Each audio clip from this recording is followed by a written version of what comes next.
Bismillahirrahmanirrahim. Elhamdülillahi Rabbil alemin.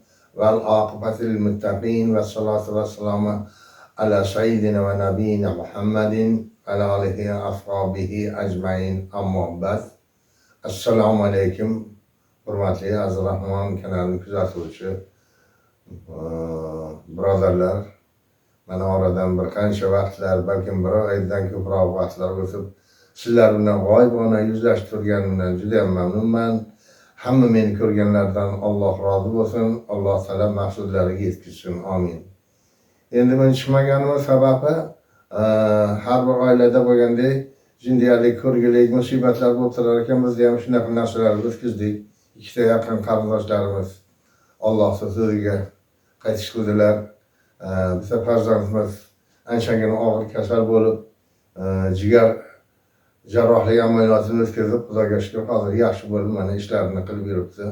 Hamma yo'q yana joyiga kelib ketdi. Bu telefonda ham faqat birov qo'ng'iroq qilsa olib, internetlarga ham qaramay, nima gap, nima so'zlar, hech nimani kuzatganim ham yo'q. Ko'nglimga sig'ib bir ikki kun bo'ldi, bunga qaradim. Ali Otabek Hamidov degan ukamizni shu olib kirishib qo'yibdi, so'roq qilyapti ekan. Qamoqqa olish haqida sanksiya berdimi yo'qmi bilmadim, balkim bergandir.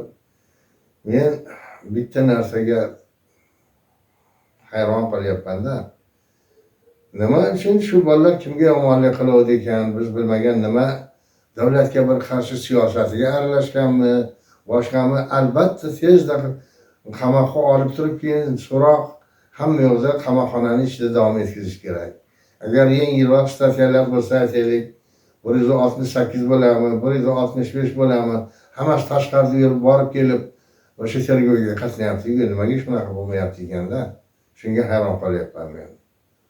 O'zi aslida jinoyat qilganmikan bular? Endi birodarlar, blogerlarga murojaat qiluvchilar, hammalaring bas aynan bir qismlaringga, mana shunaqa ariza yozib berganlarga. Sizlar o'sha muammolaring hal bo'lmay, hamma etapdan, hamma jarayondan o'tgansizlar. Prokuraturaga ham, ichki ishlarga ham bergansizlar. Kerak bo'lsa, fuqarolik sudlariga ham borib bir hal bo'lmagandan keyin blogerga murojaat qilasizlar. Mana shunaqa bo'ldi, mana shuncha pulim aytaylik, falonchi yeb ketdi bermayapti, asl holat bunday bo'lgan, yo sud bunday ko'rmayapti deb murojaat qilasizlar. Endi bloger ham bitta advokatga tavsiya qilib qo'ldan kelgancha asosan blogerning vazifasi shunday holatni yoritib berish.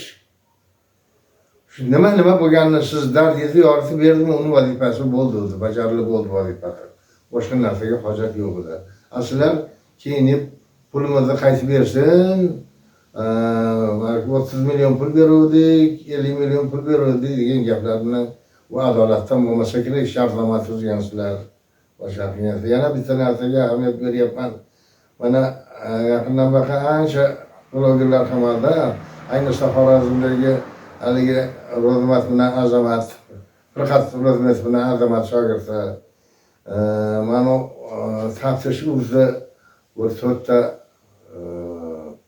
o'sha ish yurituvchi jurnalistlari, mana Sirojdimda hech nima yo'q. Shunday akirib qo'ydi, borgan sari uni jinoiy jilidi semirib boryapti. Yana da'vogarlar topilyapti, o'shana bo'lib yotibdi. Adolatdanmi shu yerda? Men buni blogerlarga bas, men buni o'sha murojaatchilarga gapiryapman. Endi yana bitta holat, men shunga bir oz to'xtamasam bo'lmaydi. Bu YouTube yetmay qolyaptimi? Blogerlar bir-birini haqorat qilib, bir-birini ustidan arizavozlik qilib shunaqalar ketayotgani ham sir bo'lmay qoldi-yu. Bir-birlarini qamatishga shu sizlarning qo'shilib qo'yapti. Bu dunyo hisoblik. Har bir odam qilganiga, yaxshi amaliga ham, yomon amaliga ham o'sha Allohning bergan ajr mukofotini yo jazosini oladi.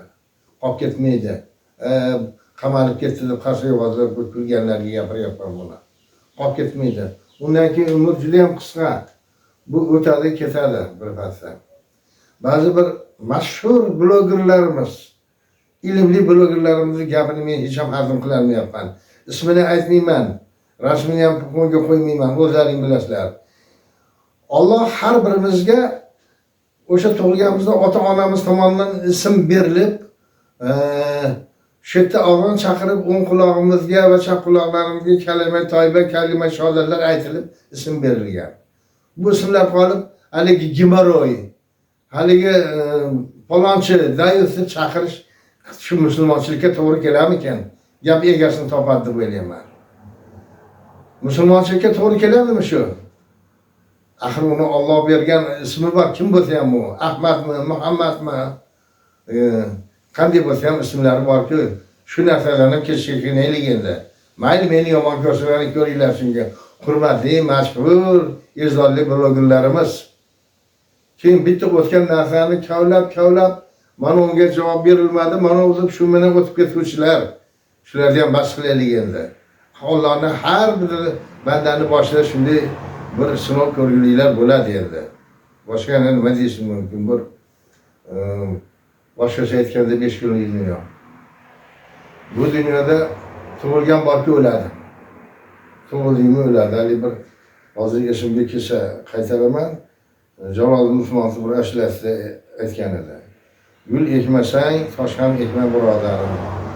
Bu dunyoda hamma mehmon ko'ngli yarim. Bor haqiqat yolg'oni yo'q aytganlari peshonangda neki bo'lsa ko'rmog'ing bor, tug'ildingmi bir kun kelib o'lmog'ing bor. Birov kelib qozoningga et solmagay. Rizqi butun sahroda ham och qolmagay. Faqat Alloh o'zgarsa jon olmagay. Peshonangda neki bo'lsa ko'rmog'ing bor. Gulladingmi? Bir kun qazon so'lmog'ing bor. Bu dunyoning boyliklari sharob bilsang. Bu dunyoning boyliklari sharob bilsang, jannat senga qalbini ochar. Savob qilsang, bil nozonsan, chin dunyoingni xarob qilsang, peshonangda neki bo'lsa ko'rmog'ing bor. Tug'ildingmi? Bir kun kelib o'lmog'ing bor degan bir ashlasini eshitdim. Va shuni ma'nosini shaqillab. Hammamizga ham abadiy bas bir hayot. Endi Allohdan kelinglar. Mana shu qamoqlayotgan barcha blogerlar, nohaq kirib ketganlarga Allohdan yengillik, najot tilaylik ilohim Parvardigori. Shu bandalaringga. Faqat o'zingsan, boshqa hech kim hamkor yo'q yonida, yori yo'q. Himoyachisi yo'q. O'zing himoyaga olgan. Adolat qaror topsin. Agar shular bir shariatga, tariqatga zid ishlar qilmagan bo'lsa, najot topib bola chaqalarni oldiga qaytargin. Allohumma taqabbal minna innaka antas samiul alim. Sallallohu ta'ala ala xalqihi Muhammadin va ala alihi wa sahbihi ajmain. Allohu akbar. Assalomu alaykum va rahmatullohi.